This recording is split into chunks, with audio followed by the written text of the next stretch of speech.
Bonjour à tous. Il y aura 3 petits points de méditation aujourd'hui. Je lis d'abord le passage d'évangile que j'aimerais commenter, puis je lirai un peu le psaume et quelques mots de la première lecture.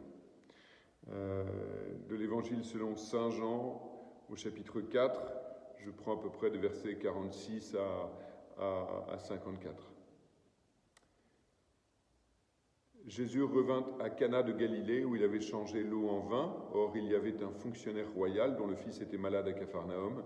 Ayant appris que Jésus arrivait de Judée en Galilée, il alla le trouver. Il lui demandait de descendre à Capharnaüm pour guérir son fils qui était mourant.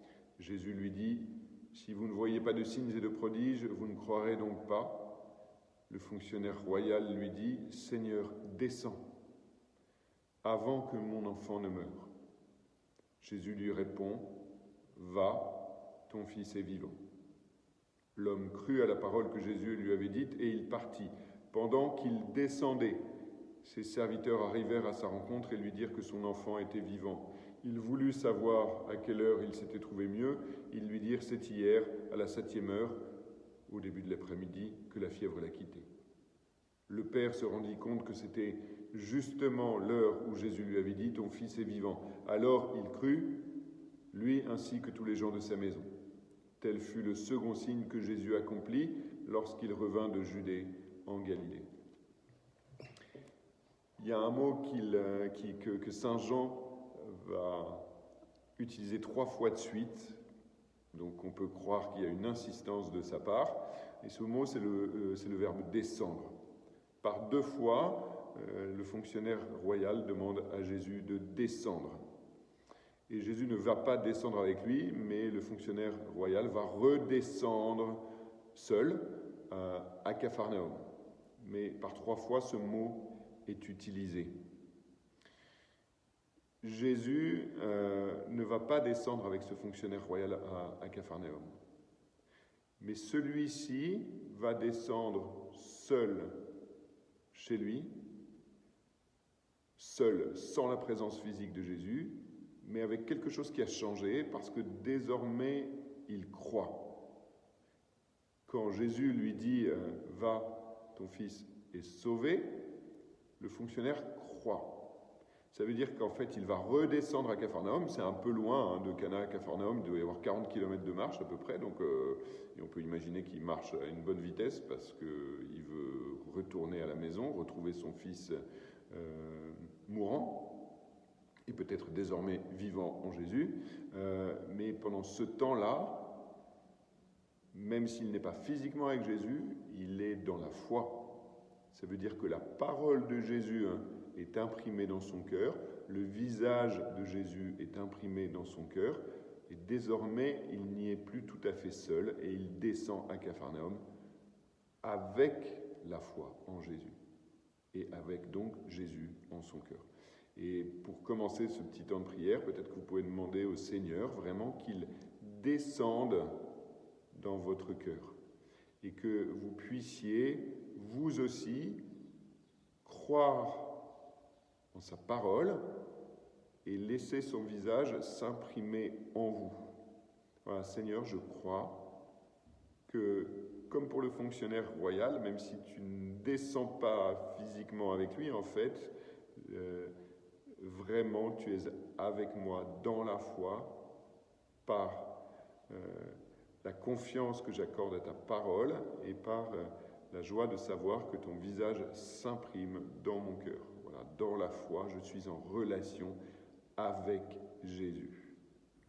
Et je garde cette foi, cette relation, je la tiens vivante, en sachant que d'une manière ou d'une autre, le Seigneur descend avec moi.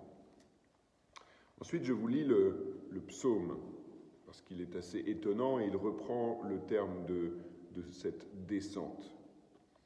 Psaume 29, dans le passage que la liturgie en a gardé aujourd'hui. « Je t'exalte, Seigneur, tu m'as relevé.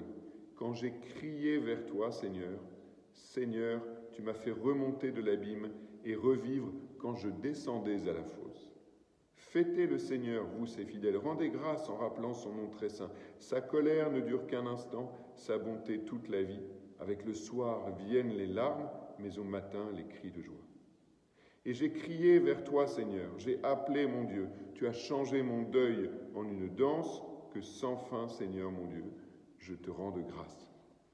Vous pouvez prendre ce psaume et voir comment, d'une certaine manière, il s'applique de façon tout à fait bouleversante à l'expérience de ce fonctionnaire royal qui a crié vers Jésus au moment même où il descendait dans la fosse parce que son fils était en train de mourir, et puis qui a pu vivre ce relèvement dans la guérison de son fils. Mais plus profondément, il est intéressant de se poser la question, qui, en vérité, peut prononcer ce psaume? Qui l'a accompli entièrement, si ce n'est Jésus? Si vous reprenez toutes les paroles du psaume, vous verrez qu'elles s'appliquent de manière éminente à lui. Je t'exalte, Seigneur, tu m'as relevé. C'est le Seigneur ressuscité qui peut dire ça. C'est Jésus ressuscité qui peut dire et prononcer ces mots. Quand j'ai crié vers toi, Seigneur, Seigneur, tu m'as fait remonter de l'abîme et revivre quand je descendais à la fosse. Jésus est descendu dans la fosse. Et il a crié vers le Père. Il est descendu dans la mort. Comme nous l'avons vu l'autre jour, il est descendu aux enfers. Il a crié. Et effectivement, le Père l'a fait remonter de l'abîme. Qui peut mieux que Jésus dire ces mots? Avec le soir viennent les larmes, mais au matin les cris de joie. Avec le soir du jeudi saint, le soir du vendredi saint, sont venues les larmes. Mais au matin de Pâques, sont venus les cris de joie. Parce qu'il a traversé cette mort, il a traversé nos larmes, il les a versées lui-même à Gethsémani, et sur la croix. Et Marie et les disciples ont pleuré le vendredi saint. Et le psaume continue, tu as changé mon deuil en une danse. Évidemment, c'est le Christ ressuscité qui peut dire ces mots à son Père. Mais ce qui est bouleversant, c'est que si Jésus a vécu toutes ces étapes, s'il est passé par notre mort et qu'il est ressuscité, c'est pour que nous aussi, nous puissions découvrir que les mots qui s'appliquent par excellence à lui peuvent devenir les nôtres, désormais en Jésus, qui est descendu dans la fosse et qui en est remonté, dont les larmes se sont transformées en cris de joie au matin de Pâques, et dont la mort a été changée en une danse, eh bien, ce sont mes larmes qui peuvent se transformer en cris de joie. C'est ma mort qui va se transformer en une danse par sa Pâque à lui. Parce que sa Pâque devient ma Pâque, parce que j'accepte effectivement que le Seigneur descende dans mon cœur et vienne y déposer sa vie. Et donc, pour conclure, je vous lis les très belles paroles qu'on peut mettre en complément. Je vous propose de méditer dessus, du livre d'Isaïe. Donc c'est la première lecture, où le Seigneur parle à son peuple et dit « Soyez plutôt dans la joie, exultez sans fin pour ce que je crée.